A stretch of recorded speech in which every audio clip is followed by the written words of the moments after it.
Bring me back on. Hello, everybody. Welcome to Stuff I Never Learned from a School Book. If you're looking at the bearded one, it's 7 o'clock Central, 8 Eastern, 6 Mountain, 5 Pacific, 2 out in Hawaii, 6 a.m. tomorrow out in Indonesia, and about 9 a.m. out in Australia. Welcome, everybody, and welcome to Stuff I Never Learned from a School Book. If you're looking at me, my name is Tom Springer, and I am the host of the show. If this is your first time, welcome to the show. If you are a repeat offender, you know who you are. Welcome back to the show. Nothing's different here. I just got back from Orlando MegaCon, where I made a lot of really good friends and gave a lot of good information to everybody. Hopefully, I gave good information. We'll see how that goes. Did a couple of panels with a couple of folks out there as well. Other than that, I'm back. I've got a couple shows lined up, but there are a couple weeks as well that I'll be missing, simply due to travel and time off and everything else. But I'm not wasting any time. I have on Kim Erwin. She has been on before. She's one of the locals here. Love her to death. She's got a lot going on right now. And she's going to kind of introduce it all to us as we get to meet her. So let's go ahead and bring on Miss Kim. Hi, Hey, Kim. Hi, everybody. Kim and her kitty. So Sophie. Sophie. So how are you? I am fantastic. Fantastic. Good. So I always like to try to tell people how we met. Hi, Wendy. And people will be popping in to say hi all the time. So we'll go ahead and say hi to everybody. Nicole. Hi, Nicole. Hi. There's Miss Uilani Ku'ule. Other people call her Mary, so feel free to call her Mary. But a lot of times I like to tell people that how we met. And you and I literally met a couple years ago at something here locally called Mystic Fest. And I always go and wander around and pick up people with fantastic energy. And you were one of them that I wandered across, and you and I resonated very well together right off the bat. It was like an instant connection. So we kind of sat and talked for a while and decided, hey, we need to start talking more. And we have continued to. I have a couple questions for you, but I'll worry about that later on. I want everyone else to kind of kick in. But first, because we know how this works, well, you and I how this works, a lot of people don't. Do me a favor, introduce yourself. Tell everybody who you are, what you do, and how long you've been doing it, basically how you got into it. Okay, sweet. My name is Kim, born and raised Omaha. Right now, I am a Reiki Master Teacher, a spiritual coach, a shaman, and a minister, a metaphysical minister. Yep. I was working at a crystal store, but I'm not there anymore. I think I'm stepping into my bigness right now. It's really exciting. Started for me, I don't know, at birth, I think, because I was always questioning religion and what's this mean and what's that mean. I just came in questioning everything. And my big, I guess, awakening was in 2012. Mm-hmm. And since then, 2013 and 2014, I spent time in federal prison. And that kind of catapulted me into really just becoming who I am today, I guess. So I just do some really cool things. I love helping people. I'm just enjoying life. Yeah. So when we met, we were at Mystic Fest, and you were working for the Crystal place. Is it okay if I say the name? Sure. All right. So Next Millennium. I was Nikki and I were just literally there this weekend because we were dropping off our registration notice to try to get a booth to become a vendor. So we'll see how that goes. And I have also just been recommended by Suzanne Mollett to attempt to see if I can get put up for a panel to discuss elementals. So that'll be interesting. Yeah. Nice. But yeah, so when you and I met, you were actually working at Next Millennium. Mm-hmm. And it was funny because you and someone else had an energy that were reflecting off of each other that were right there. Mm-hmm. And it was driving me nuts because I knew one of you had abilities and a good energy that I wanted to talk to. And then you and I ended up talking, I think as we were getting ready to leave, we were walking out and we started talking. And it was pretty interesting because, like I said, it was pretty much an instant contact. But it always seems like every time I went back, we kept talking, okay, there's something else for us to do. There's something else for us to do. Wendy, I'm definitely looking into it right now. It's just a drive out to go see the person who actually sets up the panels. And I was just out there, so I'm not sure if I want to do that drive again right away, especially since we're getting like 5 inches of snow right now. So, yeah. But we kind of both know there's something coming up that you and I are supposed to partake in. We just don't know what it is yet. I started getting the feeling too, and then you mentioned it the other day, or last time we were at one of the fests, and yeah, I'm not 100% sure what it is yet, but I know it's something coming, and I'm kind of like you right now. I'm kind of stepping into my next phase. I just came back from Orlando MegaCon, where I worked with the Paranormal Existence Research Society down there, and did a couple of panels, and it was kind of interesting. So that's not something I have ever done before. Nice. And then here you come, and you're like, look, I'm stepping into something new too. So yeah, it's been kind of cool to watch you, because I've been watching your posts on Facebook about a lot of the stuff that you're saying, hey, have you ever asked this? Have you ever asked this? So now, outside of just working at the crystal shop and giving advice there, doing whatever else there, you're actually like just posting it now, and you're just getting, it's almost like you're just getting ready to explode. Is the best way for me to describe it. So, and that's kind of what I'm seeing for you. It's just a big explosion all of a sudden out of nowhere. Just, hi, Tim, welcome to my world. So, Yeah, that's how I'm feeling. That's how it feels. Yeah. So what brought this on? I mean, what is it that made you decide, you know what, I'm going to step away from the crystal store. I'm feeling like I need to start putting the more personal growth out there for everybody, and taking the next step and actually starting to teach outside of it, teach what I know. Right. Well, it's kind of a process, but I started this class in November, I guess, October. I took a class in October, and it ran into this November class, and it's a Master Shaman class with the Four Winds Society, and it's mind-blowing class. The things that I'm learning, the things that I'm getting to heal, and just all of it's just really, really some really neat stuff. And as all that was happening, I was discovering, wow, I'm kind of a cool person, and I know all kinds of things. Right. And I'm just working at this crystal store for just this amount of money. And whoa, wait a minute, this isn't right. Yeah, and I have a lot to offer others as well. So let's start with that. So it's kind of I had myself in a little box, and I could have stayed there forever. Really, I thought I was going to be there forever, so to speak, and just, I don't know, realizing there's more to me than I realized. Yeah. So, yeah. You're you still do readings there though, right? Like once a month or something like that? Yeah, I'm going to still do readings for now. Yep. Yeah. Like I said, we literally popped in, and one of the gentlemen that was there, I asked about you, and he goes, oh, well, she's gone. I go, I know she's gone, but is she by any chance doing any readings right now? And he's like, oh, yeah, she already did her reading this month. She'll be back next month or whatever else. I'm like, okay.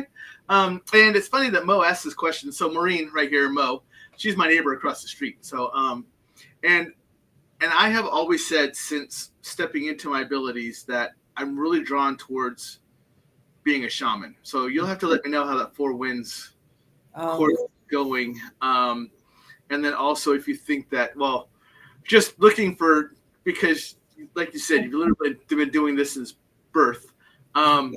If you think it's something that I would be.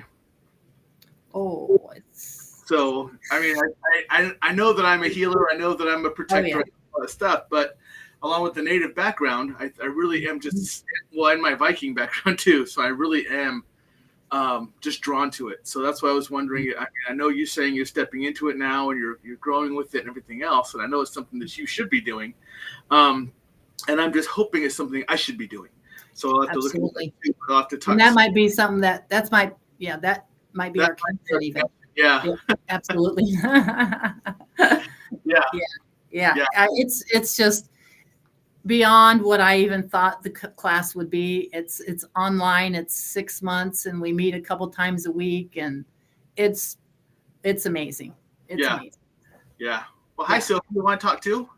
Yeah. Sophie, gonna give us her background as well. Right. Sophie's 9 months. Oh, okay. Been with me for 5. Was she an adoption? Yeah, I got her at the Lincoln Capital, I don't know, Humane Society or whatever it's called up there. Yeah. I just went up to visit my daughters. Both my daughters live up there, and I went up to visit, and my daughter's like, "Let's go look at the kitties, Mama." And here she is. Any of your daughters following your footsteps as far as abilities and stuff, or? My oldest has lots of abilities. She kind of got scared out of them a few years back, but she'll step back into them when she's ready. But yeah, absolutely. Yeah. That I'm kind of wondering, because I cannot personally. I do not know my lineage that leads back to who in my family had any abilities at all. I mean, literally, my family grew up very Pentecostal Christian. Grandfather was a preacher on my mother's side, everything else. But the downside is I don't really know much about my father's side, which is where my Native American heritage is. So it's a little hard for me to understand my background and where my abilities came from. But I mean, even Wendy's saying I'm an ancient star, and I had that Earth elemental tell me that I was older than he was, and he was 15,000 years old. So, I know it's back there somewhere. I just got to figure out where. But is there any of these? Because I mean, you're literally doing like 4 or 5 things now. This is who you are. Yeah. Is there anyone that you're focusing on one more than the other that's gonna, not just for the learning process, but kind of where you planned on, like, because you left the store, and now you're going to start going out to do the work. So is there any one of them that you're going to focus on? Is it going to be the Reiki? Is it going to be the shamanism? Is it going to be a combination of both? The shaman work, most likely. Yeah, absolutely. Yeah. And really it's very exciting because it's life-changing, and I see how it's life-changing for others. And it's just, I'm just ready to help people just step into who they really are and see, and just get rid of all the stuff. Yeah. It's amazing. And it's interesting because even though I'm very new, as we know, my audience knows, my family, my audience, I call my family, but too, that here on this lifetime, I've only been doing this for about 3 years.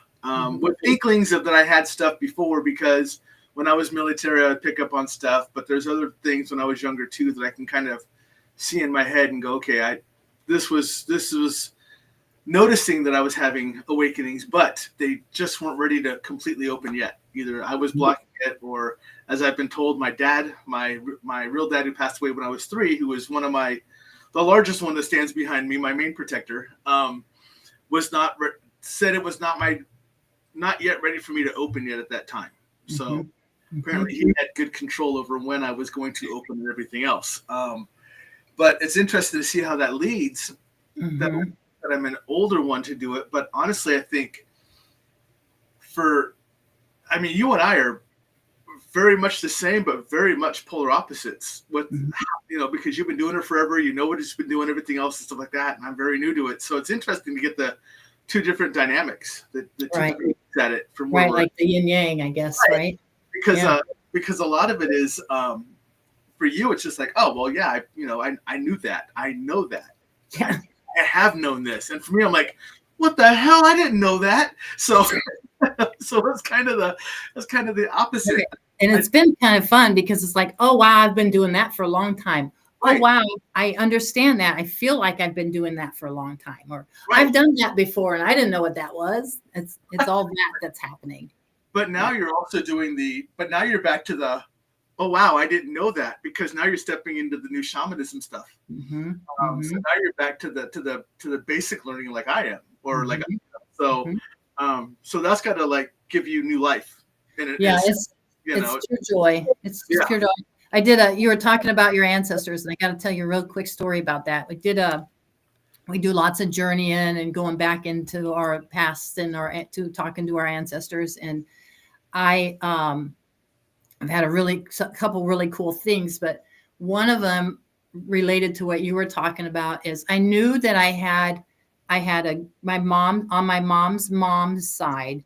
There was medicine women down the line. I knew that, and they talked about it a little, but her mom wasn't around a lot. I heard it more from my cousins, so her sister must have talked about it more than my mom. Right. But in these journeys, I'm shown now, and it's like, oh, it makes sense. I see it now. I get it. It's like, okay, so we've been in a line of medicine women, but they had made an agreement at some point in the past when there was a lot of persecution to shut it down until a generation was ready to step into it, or somebody was ready, and here we are. Yeah. Very interesting.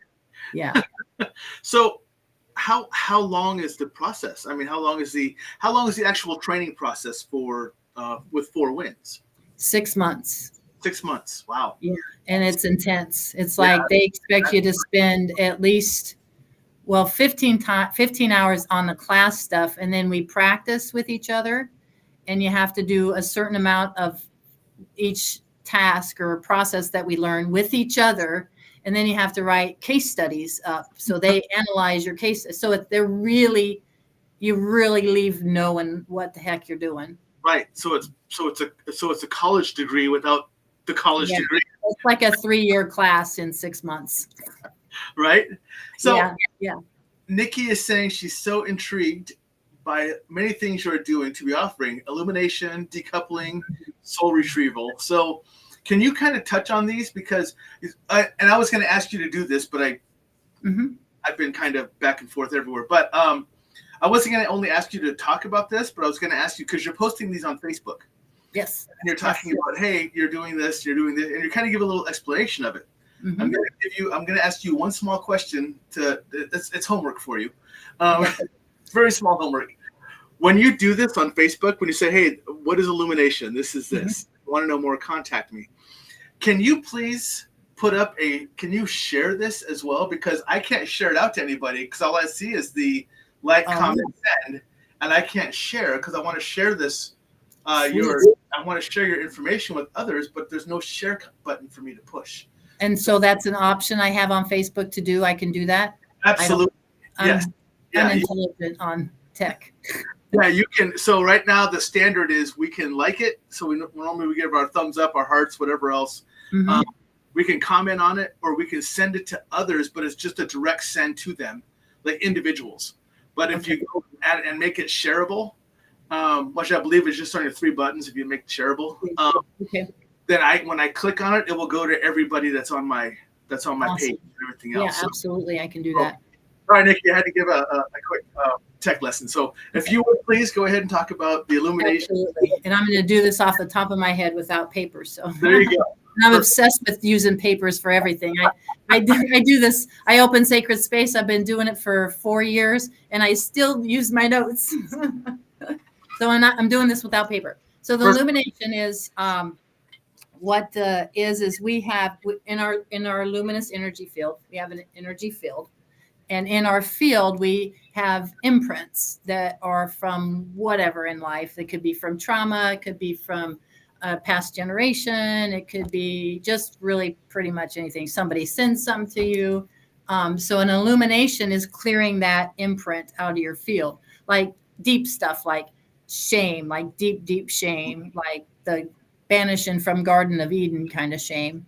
And like just anti-self stuff, just really deep things that, and we go in, and what we do is clear that. We find what chakra that sits in, and it usually sits in more than one chakra, but we clear the lowest chakra of that energy imprint, and then we illuminate it with source light, and close the chakras back up, and it's like miraculous. I mean, it just after it just feels, it's just life changing. I've done a few for people in person, and they notice the changes and the effects of it, and yeah, it's remarkable. Is this something, and I'm going to ask this about all of them, is this something that you can do online as well for somebody? Absolutely. And that's what, in class, there's people from all over the world. I practice with people in Latvia and Newfoundland and Japan and Australia, and we're doing it all online. All of it's online. So all of it's remote, and it's really cool how it works. Yeah. And you can actually feel them touching. We can feel each other touching each other. It's profound. It's profound. Cool. Yeah. And so that's the illumination. Okay. And then decoupling is actually pretty amazing too. Well, it's all amazing, but the decoupling is releasing you from the fight or flight when you get into fight or flight. And a lot of people are just born right into fight or flight. I mean, it could be birth trauma. We get it from our moms, a big accident, a big illness, just anything can send us, just stress can send you right into fight or flight. Right. And the decoupling is getting you out of that. And that it's really cool how it works. Is what we do is I connect your heart chakra to Pachamama or Mother Earth's heartbeat. And I put my hand under your shoulder blades, and I can feel your heart chakra, and I connect that to Mother Earth, and I put them into the rhythm of each other. And then I go to your sacral chakra, which is the one that's going like this when you're in fight or flight. And I calm that one down, and then I balance the two together. And it's really cool because when they balance, you feel them like almost like an affinity going through both your hands. So that's really cool, because there's a so you're doing that on a spiritual level, whereas so I had to, so my PTSD was severe, and I recently went back for kind of a refresher because some of my stuff was getting out of whack. And one of the things I went to was a biofeedback. So he's a breathing mentor. And he talks about getting your breathing pattern down to where basically your physical side, your heart, your lungs, your pancreas, all of it starts working at a steady rate, because it starts to level you off to the pace you're supposed to be at. Right. And so he's doing that with me on a physical side, but you're doing it on a spiritual side. Yeah, it's really cool that so now I got to come to you so I can get the spiritual side done. So now I can I have a question about that though, because we know a lot of my audience knows too, but we know that I do not have a flight. I only have a fight. So how does that mess up when I only have like just one?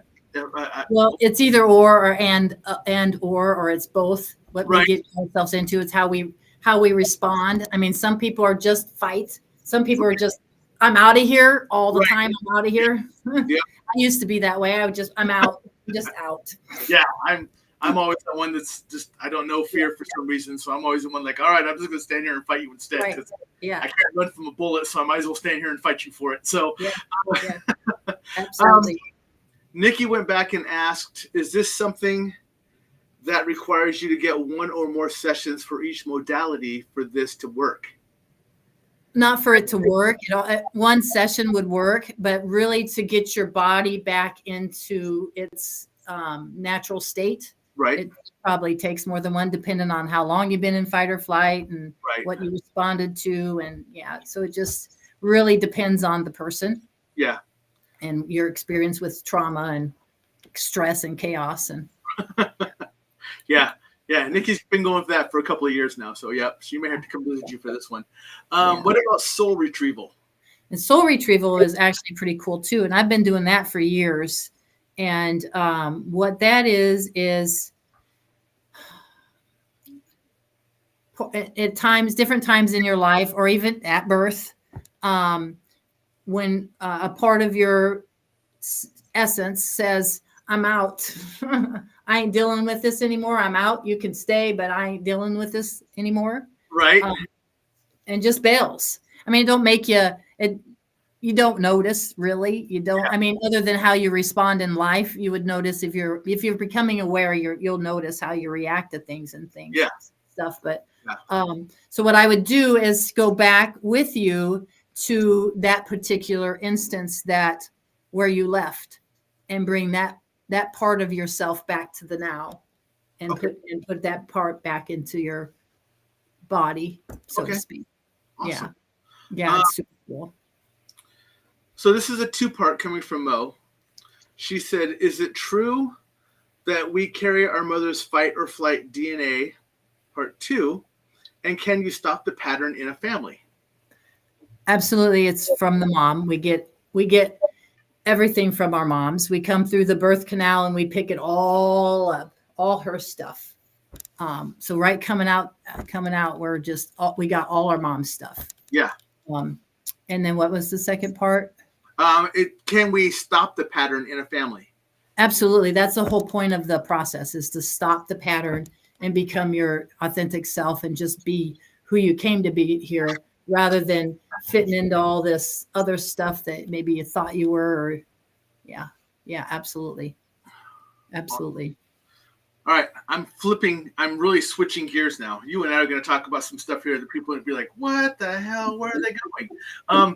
First, let me ask Amy's question. She said, is this different than doing your own shadow work?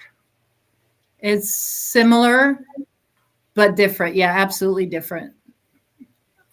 Yeah.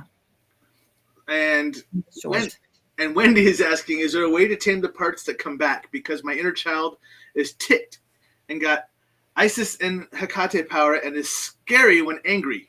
Any advice for that, please? I would do some work. I would do some decoupling, probably is most important. And that's, and then when we do an illumination is what we do. When we do some of the other things that I do, we attract certain things in our lives. And then what we do is go and heal that, so you can't attract that anymore. So that's, and that's part of extractions and things of that nature that I haven't talked about. But Mo just literally said, where do I sign up? And then I remembered I actually typed in your stuff. So that's why I'm scrolling across the bottom right now. That's because she reminded me that I actually put in your email address here. So I will contact you. Yeah, Rosie, we're going squirrel. So everyone knows that I do the squirrel moments. So this is Rosie saying, glad I didn't miss the squirrel moments. Here we go. Get ready for it, because here it comes. There's going to be a couple times. I've been kind of talking to a lot of stuff, and finding out a lot of different information as well in my head. Spirit guides, higher self, everything else. Mm-hmm. I want your thoughts. I don't want to say your opinions. I want your thoughts on this. Okay. So, big discussion that I had while I was down at MegaCon. Now understand that we had about 300,000 people roll through this place, and we are the only paranormal group there. We're it. We're 4 tables long, and we are it. So we had a lot of questions. But I've been thinking about this beforehand, and this is going to go out more towards starseed, UFO, alien type talk for a second. So, hi, Kathy. I am a big proponent of humans. Everything has energy, but humans are the only one that have a soul. And the reason I think this, I'll give you this, and you can let me know what you think, is because I've had discussions with other people, as well as people we know, like Kim Peterson and stuff like that, or Christy Peterson and stuff like that, and everyone else. But other people mentioned the same thing, that they have an alien child or a hybrid child, and they have to be brought back onto the ships or the location where their hybrid child is, because after so much time, their child is literally dying because they don't have the aliens or the people that are on the ship or on the planet or whatever they're at. They don't have the human soul to where contact like we have helps heal each other and helps mend each other and everything else. So Christy states she gets brought back every once in a while to literally hold her child. And they said you can tell when she's there because the child's color actually starts coming back. You can tell when the child is dying because it's almost like an ash. But when she holds her child and gives that human touch because of the soul connection that we have with each other, that is literally healing the hybrid part of the child that is human. Mm-hmm. And I am a big proponent of that because when I listen from other stuff, from other beings, other star seeds that are like, hey, you went to Earth. That's awesome. You're like at the top of the pyramid there for being that gutsy to taking on all that trauma, all that pain, all those emotions, everything else that ties to a soul. Mm-hmm. So what are your thought processes on where I'm going with that? I could see that actually being some truth to that. I don't know. What don't I know? So I don't know a lot. No, but you don't know. You have to tell me. So while you're speaking, I was thinking, okay, our soul makes us an individual, right? And then spirit is what we're all connected to once we're out of here. So that makes a lot of sense to me. I haven't heard anything about the hybrids and that happening, but that makes sense. And there's nothing in me said at all of it. So it makes sense.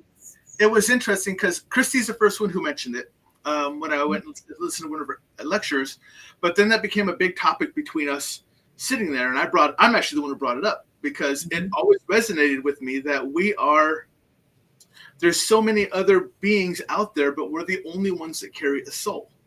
And it's always been identified through other groups, depending on who you talk to, but other groups that literally say, wow, you signed that contract to go to Earth.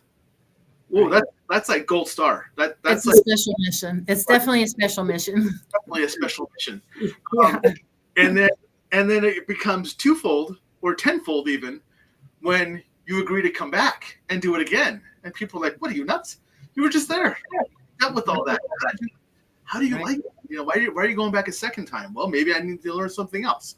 Or maybe there was more love than hate, so I want to go back, or something else along those lines. So maybe you got stuck in that pattern of rebirth because of the karma. Right. There's something along there. But yeah, so it's just interesting to me that's kind of how I'm hearing it, even after I leave people. That's what's coming down to me, and everything else is where my action's coming in.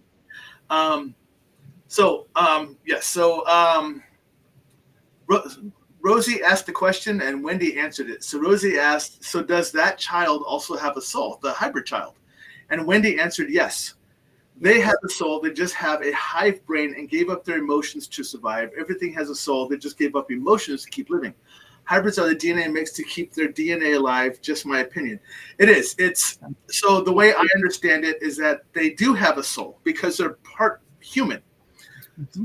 I don't care how little bit of a human you are. Once you become part of a human, you have that soul.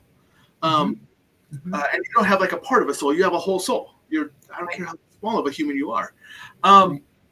And so there's that discussion there that took place as well. But so you and I haven't talked about this yet, but my newest and latest and greatest new ability that decided to walk into my door about a month ago is as people start telling their story, home investigation, coming across the cryptid, whatever it is, as they start telling it and they start opening up, I start watching it through their eyes as if they're walking with it. So I'm literally watching you walk through it. And sometimes I've accidentally finished people's sentences for them. And they're like, I haven't said that yet. And I'm like, sorry. Still getting used to this. So I really much believe in that part of it. And when people talk about it, the people that talked about it, that's saying that they've lived it, I'm literally watching them do it now. Which is very interesting for me because I can see that just as she described that child, very different features. It does have the long, hers has the gangly arms, the longer look, the more, I don't want to see like a gray, really not the short, big head, but more longer and leaner and more pristine, more clean. But I can see that as she's hugging it to give it to literally see its life coming back into it, which is really cool. So it resonates with me that it must be true, because if I'm seeing it, right, it's what they're seeing. So, and Wendy stated, hi, Wendy. Grays are a different timeline that wiped out their breeding. Yeah, absolutely. And that's why they're using us for assistance. right.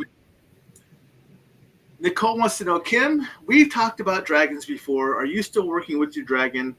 How do we find out about our own dragon? Nikki's been driving me nuts about this because I told her hers. She's very intrigued. And it's funny because two people, something's supposed to be coming up with dragons. I'm telling you right now, because two people very recently on Facebook have mentioned, you're all lucky I don't have a dragon. And both times, Yeah, I've seen that. And both times I've responded back, you do have one. You don't know what it is. And they're like, wait, don't tell my secrets. And the other one's like, wait, what?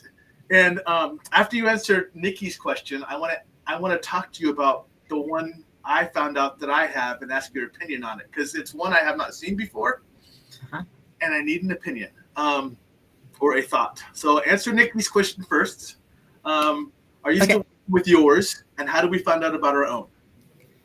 Well, mine just kind of decided to appear one day, and I think that's how they just come up. They're when you're ready, like when you build it, they will come. Like that movie. When you're ready, they just show up. And I haven't done a lot with my dragon. However, I know that the work that I know what the work we need to do together is, or where it's at.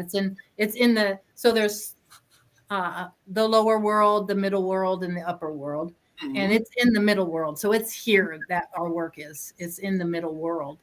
I've gotten that much from my dragon. And that it's big things. And he's right now, he's more of my protector, but I can see doing big things with him and people with dragons. Mm-hmm. So, yeah. So my thought process, especially with people who have baby dragons, is they're basically in their infancy of their awakening. That's why it's a baby dragon. And I have something else to talk to you about with dragons too. Wow, we're gonna have all kinds of squirrel moments. Rosie, it's a good thing you didn't miss this one, because we're gonna have all kinds of squirrel moments. Now, mine, I've known I've had one. I know what it looks like. At least I know the size of it, but I've never seen the color. But the color was presented to me in a vision, now multiple visions. And I've never seen one this color before. So I need assistance here. Mine is literally a golden dragon, but when it turns, it has that iridescent sheen to it. Oh, nice. Through the colors. And so I'm trying to figure out, I understand the gold, but I'm trying to figure out the iridescent sheen that comes along with it. I have not seen that before. I think they're reflective of us, our color.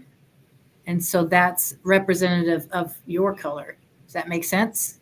That's a lot, but that's a lot of colors. I mean, when the sheen turns, it literally rips through. Like when you're looking at an iridescent color, it colors the blues, the greens, the oranges, the yellows, the golds, everything else. It kind of rips through. So you're pretty special then, Tom. I guess. Sure, we'll go with that. I do have a question about a thought process on the middle world. Now, I fight with this a lot because I have done the explanation, maybe not to everybody here, but I've done the explanation to others about how dragons are seen in the Western heritage as evil or as not good. And I enlighten people, possibly, Rosie. She says, maybe all your chakras are open. But I explain to people, if you look at Asiatic culture, or very much my Icelandic Viking culture, they are not seen that way. A lot of them are seen as good. And I explain to people, let's talk angels and dragons. And I did this on and I explained to them, your blue angel, our blue angel, Michelangelo, and then their blue dragons on both continents are protectors. Yes. They're both good. They're both protectors. It works the same way with the green, ours. And then Raphael, and then the green dragons, and then Gabriel and their dragons, and Uriel and their dragons. They all match up perfectly to what their responsibilities and what their roles are. Because in Western culture, just because I'm a nerd like this and I'm a historical nerd like this, when it talks about the Bible, it talks about Michelangelo struck down the dragons from the heavens down to the earth, and he was talking about, basically striking down the devil, but he called it a dragon. But in other cultures, they are definitely not seen as dragons. They are seen as protectors and watchers and those that are meant. So I try to explain to people, depending on what culture you're from, maybe your dragon is actually your angel. But maybe you're only seeing it as a dragon because that's how you can see an angel as a dragon, because your mind can't comprehend seeing it as an angel. Yes. I would agree with that 100%. So I try to explain that to people, that maybe just because you see a dragon, maybe you're actually watching an angel. Or that's what you're sensing is your protectors, your angels, those that are surrounding you. And those are the ones that are there when you actually have to ask for help, because you have free will and you have to make that request out loud for it. They're just not going to come in, except for very special, very specific times. Yeah. Nikki's like, what about baby toothless dragon? So the one from How to Train Your Dragon. That's what she sees, is like a little nice toothless dragon. And what angel is that associated with? What color? Well, I think it's a baby toothless, so it's got to be black. I think she's seeing the black or the smoke. It's probably the smoke, but black is just not yet a color. So get ready to step into the color, probably. Yeah. And I agree with that, because I also told her, because we have this discussion a lot, because I do not. Nikki has amazing abilities that she just hasn't stepped into yet. And I believe it is simply because she's, I don't want to say incapable, but uncomfortable and fully opening, because she's a high school math teacher. And I think the kids' energy was just going to blast her and just kind of rip her and all these different shreds when she gets to that point. So I keep telling her, when she retires, which is just a few years down the road, she's going to explode out like nothing. So I've learned a really cool protection thing. It's called the Bands of Power too. That would really help with being in that sort of environment. Yeah. And it's elements that actually wrap around and protect you. Like there's the black, and the black is the earth, and then it's a whole bands, and it's red and it's water, and then air or fire for around here, and then air, and then spirit, and you can work with it, and it just develops once it's installed by somebody has it. So that's going to lead me to another question. It always does. And this is why my show is in no way, shape, or form canned or formal, because this isn't what's going to happen. But Nikki says yes. Now she wants to learn about that protection. Now we're talking elements, which is where I reside in the elemental world. That's very interesting that your protection is of the elementals, of the elements, because they're environmental. They're not spiritual. Rosie, here we go again with the elementals, squirrels. Hey, you like the elementals? You hush over there. But they're environmental. They're from basically the beginning time existed, and they are from the environment. So it's interesting that now we're talking about an environmental protection versus a spiritual protection. That which we live on, which is built literally to protect us if we actually took care of it correctly. We would live with it cohesively, and it would very much protect us. There's your public service announcement, folks. You're welcome. But yeah, it's really interesting, because for me, that's where I live, and I literally watch them rip apart stuff that we claim we're building, and I watch the elementals just rip them apart because they're not of nature. And they're like, no, this doesn't belong here. Get the hell out of my way. But that they can be used as a protection, which one of our past investigator teammates, she literally has a fire elemental as one of her spirit guides. Nice. And she was very mad because I could see it and she couldn't. And I explained it to her, I showed her what it looked like and everything else, and she was mad. But it's interesting that you're talking about the bands. Mm-hmm. Are the bands that you're learning about coming from the shamanism? Mm-hmm. Okay, so that's where the environmental part ties into. I'm telling you, I'm catching on fast. Mm-hmm. So I am CAT smart. But yes, so and so it's interesting that that's where it comes from. Oh, see, I was going to talk about this, and Wendy's with me on the same page. Think 12 ancient stars that predate everything we've been taught. Before religion was started, 12 earth guardians that even predate elementals. One day I'm going to be on the show. Absolutely you will. So nice. Here's a discussion that I always have about this. Wendy, we can make that happen. Here is something that I've also had the discussion that I want you to kind of think on as well and give your comments on. I explain to people religions. I explain to them all the time. I explain to them how they're all wrapped into the same thing from the beginning of time, before the beginning of time, where there was a source, and then all of a sudden source said, this is how I want things done, and then everybody took them and went, great, but I want to twist it a little bit because I have an ego, and I want these people to follow me, so my religion is real and yours sucks, and it kept breaking down to smaller and smaller religions, or different religions, but I'm like, look at how many things are different. We already talked about the angels and the dragons. Mm-hmm. I talked about, okay, let's talk about the 12 disciples. Oh, well, let's talk about the 12 gods of Egypt. Let's talk about the 12 gods of Roman and Greek time. Oh, let's go ahead and talk about the 12 Viking gods. So I keep explaining to people that all this starts with a actual truth. Right. Right. One source. Right. Source. I don't care what it is. But even she brought up the number 12, which is fantastic to me, because it's the same thing. That's where it started from. It's back there.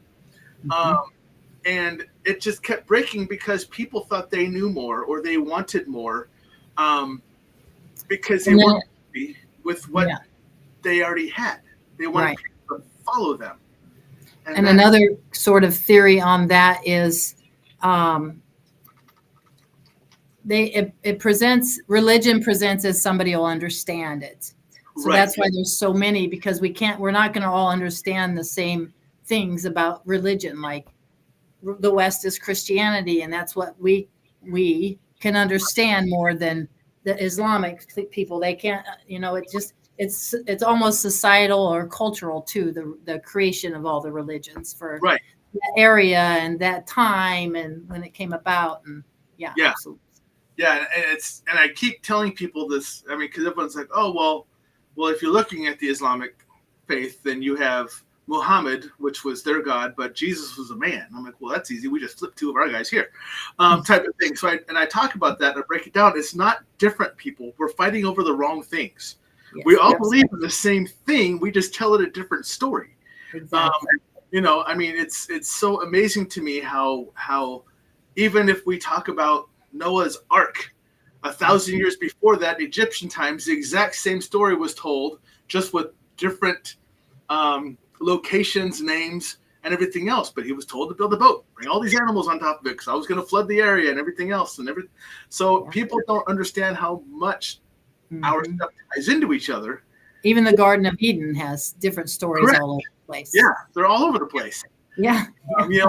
It'll all the way back to Mesopotamian times and everything else when they talk about it and stuff like that. So, and Dorothy's like, it all has the same outcome. Well, we hope. Right. We're not there yet, but we're slowly getting to that outcome at some point. But it's interesting too, because what a lot of people don't pay attention to right now, we're actually literally talking about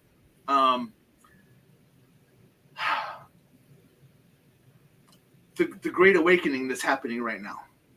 How we're doing our part, and then the younger generation is doing their part, and then the youngest generation right now is getting ready to be the ones that walk us through this after we break it down and they get. I always say we're at critical mass. Right. So we're right there. But yeah, Wendy says we're going into the third restart. But I try to explain to people other locations on the earth are talking about the exact same thing. They're just using different words for it. Yeah, and the shamans are talking about it. The Buddhists are talking about it. Yeah, all over the place. It's all over the place, but it's just using different wording. Yeah, so it's amazing how much we're all on the same page, but how much we argue over the exact same thing because we use different words. And it fascinates me and frustrates me on both levels that this is what we fight with daily around the world, because someone thinks that, well, the way I'm saying it, I'm right and you're wrong. We're saying the exact same things. You're just hearing it differently. You know, so I want to see what Nikki says. I haven't even read this yet. I was telling Tom about 2 to 3 months ago that I was ready to get your intuitive rock reading at the next Mystic Fest. Can you share how that works? Oh, perfect. Okay. Yeah. And I do that too. So it's funny how I got a little story about how I started. When I started working at the store, people would come up to me, "Are you the reader? Are you the reader? Are you the reader?" No, I'm not the reader. And it kept happening. I'm like, okay. So I got some tarot cards and it just didn't jive. Didn't jive. It's deeper than that for me. So I'm like, okay, well, let me do some investigating. And then I just ran into rock tarot in a book that I bought at a garage sale in Sedona. I was like, oh, I can do that. And it's more based on the Kabbalah, which is underlying the tarot, the 22 paths. It's more based on that, but it's also more intuitive than it is tarot. It's pretty amazing. So I have 22 rocks, and I have people mess with them and get their energy all over the rocks. And then I have them pull their rocks out, and then it just tells what's going on in life, what's going to happen in life, just where they're at and the things that are going on now. And the rock, I always say it's the rocks. It's me and the rocks together. It's pretty neat. So I haven't done this yet with you, simply because I know my rock reading will be like an 8-ball. I'll pull one out and it'll say "ask again later." And I'm just like, oh, come on, really? You know, so pretty how that's gonna work. But yeah, so I mean, so I'm interested and intrigued by everything that you're starting to take part of. And you're basically saying, sure, one at a time would be great, but I'm going to do them all now. So it's like Crash Course when I used to do my finals in college. I could study everything in one night and be like, okay, I'm ready. I think. Oh my god! It's all associated though. It's all a part of me. So it's all just okay. Right. Yeah. That makes sense. Absolutely. Sorry, someone just jumped in. Stop it. That's been happening a lot lately too, by the way. When you do the rock reading, is there a specific, I know it's the person pulling the rocks, I know it's you giving the reading, but is there a specific source? Is it your spirit guides? Is it a higher self? Is it God? Is it something that is helping you gain your information and how to read those rocks? Because I always tell people I'm just a conduit. Right. And that's kind of really how it works. It's just kind of a, I don't even really, it's hard to explain because it just happens. Yeah. But I always say, you play with the rocks. It's getting your aura on it. It's getting everything in your aura, all your past, all your future, all your thoughts, all your stuff. It's giving it all to my rocks. And then they pull their rocks out and lay them out, and they just, it's just flows. It's like they tell the story. Okay. And so I do get information that comes in if I need to. If they'll give me my guides, they'll just, this has to do with this, or they'll have me ask a question. Will just pop in they're like, what? How do you know that? So It always happens like this. It's just really cool. So yeah, I get a lot from my guides or just intuition. It's kind of all together. I'm looking at the next question. I don't know how I want to answer this one. So Rosie's asking, so Tom, are you going to start doing readings? Here's how this works, Rosie. This happened a lot at MegaCon. Like I said, 300,000 people came through there. I did 6 different panels. But mostly I was there to help Bill Slevin and Joe Frankie with their items. Now, I want to say, one of the newest as far as gifted ones on the team. And I was amazed at how many of them turned to me and said, Tom, can you come answer this? I was like, okay. Now, most people, at least my family on here, hopefully more of your people turn into my family, and they want to start watching as well. But my family on here knows that I am self-proclaimed lazy. I don't practice anything. I don't meditate. I don't do any of that stuff. I sleep. Okay. I don't do any of that stuff. But it was amazing how many, there was not one time I said I don't know, which was which is fantastic to me.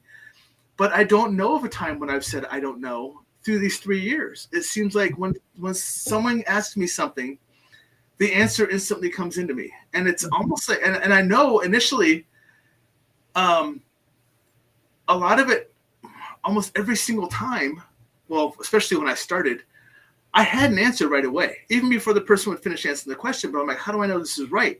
Finally, my spirit guys got tired of me asking, like, shut up and start talking. You know you're right. And I'm like, shut up and start talking. What do you mean I know I'm right? So they just got mad at me and finally put up with me, just right. Place. And yeah, and like Wendy says here, challenge accepted. But that's kind of what's been happening with me through my whole time for these past 3 years is whenever someone says, hey, do you know about this? My spirit guys go, yep, start talking. And I'm like, oh, God, I guess I do. And I think that leads back to my way back when the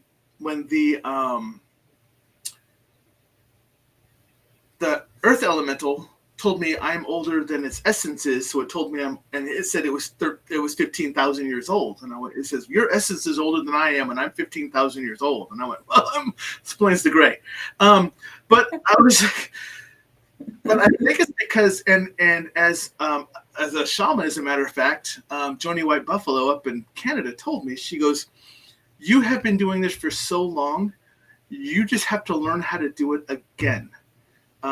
She goes, you open and close so fast, it's ridiculous. I don't see people doing that like you do. Yeah.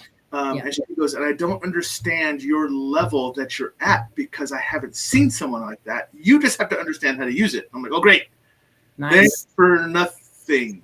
And it'll be interesting because I'm going to want to talk to you. I'm going to share this with the audience, but I'm going to want to talk to you about this because I'm going to ask you to bring this back if you would. You don't have to, but to your group of the 4 winds and ask, what the hell?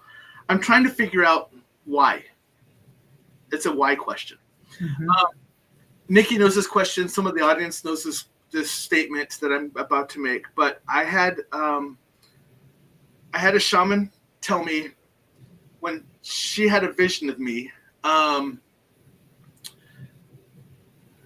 She said she saw a room full of chieftains sitting in a circle, and there was a shaman there, and all the chieftains were from different tribes. Nice. And the shaman went to each chieftain and said, what is your best quality about your best warrior? And the chieftain would say it. Mm-hmm. And the shaman would take that thought from the chieftain and put it into a bowl. And he did that to all 13 chieftains. And she said, now the part that amazed me the most is that shaman had these 13 best traits of their best warriors in this bowl and mixed them together. And then I saw in the vision that he took that bowl and dumped it over you. Mm-hmm. And I was like, oh, that's not pressure at all in any way, shape, or form. So the question is, why? Why? Because we're at critical mass. Because we're at critical mass. It's you don't know now, but you're going to step into whatever it is you need to do. I really firmly believe that it's now. Whatever it is that we need to do is now. I knew in all my whole life, I knew there was something we're coming here to do. Yeah. And it's now. And I'm sure that we're at this point right now of what it is too. And I bet if you spent more time meditating, you'd know why. And it's funny because I always get the you need to meditate, but then I have the other people along with my spirit guides that go, no, you don't. You know what you're doing. And I'm like, but I don't know what I'm doing. Hello. So that's why you'll understand it more if you meditate. But you get a lot of it's downloaded when you're sleeping in your dreams. I got that when you were talking about dreaming, that you just go to sleep, that you just sleep. And I'm like, well, that's where you're getting all your downloads. Oh, it pissed them off when I told them that I was I talked about astral traveling. And one of the people I talked to, she was like, who taught you to astral travel? I'm like, what do you mean who taught me? And she goes, hold on a second. What do you do? So I told her how I fall asleep. Right. She goes, you taught yourself self-hypnosis? And I was like, sure. And she's like, that's literally what you did to yourself to get yourself to astral travel, is you taught yourself how to self-hypnosis. I was like, oh, okay, that's different. I just fall asleep. But but she's like, no, you don't. You travel. Right. Which do you fly in your dreams too? All the time. I fly, and I am faster on all fours in my visions than I am on two legs. I literally drop down like an animal and run on all fours. Nice. So much faster. I fly and I teach people to fly in my dreams. I've always flown. Do like this. I've always flown since I was little. Yeah, me too. I was little. And I'm one of those that, they've always given the myth, and it's a myth. They've always given the myth that when you're falling, you wake up right before you hit, otherwise you're going to die. I always force myself to stay asleep. I always force myself to sleep, and every single time I land on something soft. Doesn't matter. Doesn't matter what it is. I'm not meant to die now, anytime in my dream, but I always land on something soft. Nice. And I've been trying to explain to people. Sorry, I'm behind the comments. Tom is what? Tom has been here before the Earth broke apart to 3D. Sorry, I have so many opinions. That's going to be an interesting conversation. And Nikki laughed at you for meditate. Yep, that's literally what I thought too.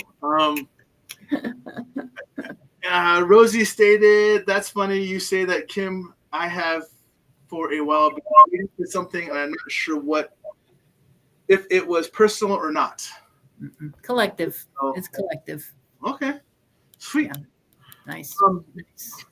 But so I learned some. Well, I heard some. I don't know if I learned it or not. But to lucid dreaming. Yeah. So before you go to bed at night, tell yourself that you're going to find a mirror in your dream, and if you find the mirror, you'll actually be lucid dreaming. Oh, okay. And then another one is to look at your hands, because typically they say, I haven't tried it, but because I don't need any assistance, but find your hands, because typically you won't be able to see your hands. You will if you are lucid dreaming. I explain to people that when I lucid dream, so I tell them vision and I tell them dream. I'm like, here's your difference. In dreams, your logical part of your brain isn't working, so you can't tell time, you can't read letters, and you can't see faces, because your logical part of your brain isn't working. In a vision, your logical part of your brain is working. So you can do all three of those. Guess what? If you're lucid dreaming or you're doing a vision, you can adjust and change those things as well if you do not like the way they are working. Yeah. I have adjusted people all the time in mine. I see them, I'm like, nope, that's not the person that's supposed to be here. So I'll adjust that person. So it's interesting how you'll know the difference if you pay attention to it. Yeah, absolutely. And I'm one of those that can literally wake up and go, I wasn't done yet, and I'll go back to sleep, and I'll put myself back in that part of the vision starting off, and I can continue it on. Yeah. And so that's always been interesting, fascinating to me that I can do that, because I'm like, nope, I'm not done with this part yet. I'm going back to sleep. Yeah. Yeah, I do that as well. Yeah, super cool. But I noticed that my whenever I'm doing dreaming or visioning, even astral traveling, I am never in a deep sleep. I am always at such a light sleep, no matter what I do. In fact, I even told Nikki I wore my watch last night just to see what my sleep patterns were like. And last night's pretty typical. I had a half an hour of restful sleep and 5 hours of very light sleep, and that's typical. Actually, that's a lot That's more sleep than I normally get, so that's pretty good. But the light sleep is what I normally run on. And I think the reason why is a little different than what a lot of other people have. Mine is simply because my wife is laying next to me in bed. I am very much a protector. Mm-hmm. I sleep very, very lightly to make sure she is protected while she's asleep. When Mm-hmm. she gets up, I will fall asleep. Mm-hmm. And I think that's really built on how I run in that way, and why I've been doing it for so many years is because I'm always making sure those around me are protected. So I will sleep very, very lightly for a very short amount of time. Once I know they're up and they're moving and they're protecting or they're aware, then I can go to sleep myself, which is why I take naps. Right. So, and Nikki just called me a silly man. So yes, I'm going back up because there's a couple other comments in here. Nikki says, but how does a person even remember their dreams? Well, there's a few tricks. One is set your intention. Get a cup of water, set your intention. I'm going to remember my dream. So drink half the cup before you go to sleep and say, I'm going to remember when I wake up the morning when I drink the rest of this cup. And wake up in the morning and drink the other half and start writing. And it might take a few times before it actually happens, but yeah. And then some you just aren't going to remember. I don't remember all of my dreams, so I remember most of mine, but not all of them. I know that for sure. Right. Rosie wants to know, tell me, what is lucid dreaming different from astral traveling? Big difference. Huge difference. Yeah. Totally different things. Yeah. You or me? Go ahead. Lucid dreaming is when you're dreaming and you're aware of your presence in your dream, like where you're at and what you're doing, and you're just aware. You're actually there mentally, I suppose you could say. Astral traveling is you can just be here and then go and see something somewhere else. Yeah. So my lucid dreaming is always on Earth. My lucid dreaming is always on. I'm always partaking in something that is here. Now, my lucid dreaming is where I can run on all fours. It's where I can fly. It's where I can alter faces. It's where I can do all that wonderful stuff. I also call it a vision. But that's going to get me in trouble when I start doing the shamanism course. I know it, because visions are much different than lucid dreaming too. But just for simple terms, my lucid dreaming is always here on Earth. My astral travel, I have gone to holy crap amazing places. Mm-hmm. I've been to the Diamond Planet. I've been to so many different locations that it's been very, very cool in my astral travel. I mean, I've jumped universes. I've gone through the color portals and everything else. It's been fantastic in my astral travel, while my lucid dreaming is always here. Yeah. Yep. That makes sense. And that's. And then Ilani says it's easier to change things and continue as well for lucid. Yes, it is. Yep. Yeah. Nikki says, I see faces all the time if I remember my dream. Faces I don't know. Also see numbers, but obviously I'm a math teacher. And I tell her if she sees the numbers, she's not dreaming. She's literally having a lucid dream or a vision. Right. For a reason. There's something that's happening or that's going to happen that is going to take place, which is why you're seeing it. That's why you're able to see numbers. Keep track of the numbers. Write them down and keep them alive. What the numbers are. Yeah, that's exactly what I'd say too. Yeah. Wendy, this is an interesting question because I am one of two animals and I know why. I am literally, I have been told that I am a descendant of the Cheyenne Dogmen, the warriors for the Native American Cheyenne, who were able to morph into a wolf. Yes. Shape-shifting. They were shape-shifting into a wolf. So when I run on all fours, I run as a wolf. But I also run as my spirit animal, which is a huge, humongous, monstrous, large, blue-eyed white lion. Nice. It depends on It depends on what I'm needing to be on all fours for. If it's a destination, I run as a wolf or as a shapeshifter.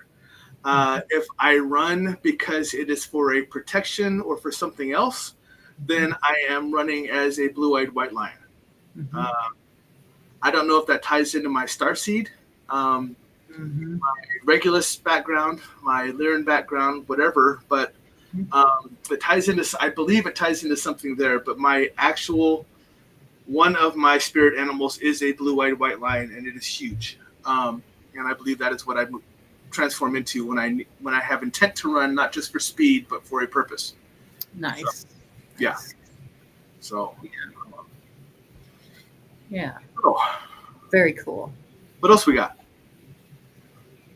We've already been talking an hour 10 minutes. It kind of flew right by.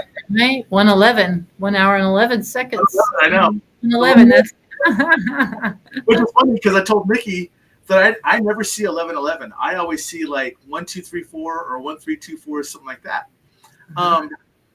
But yesterday and today I saw 11:11. That's my numbers. Exactly. And see, so I must have known you were going to be. That's funny. And Nikki said I'm also a Leo rising, which is true. I'm also a Leo rising.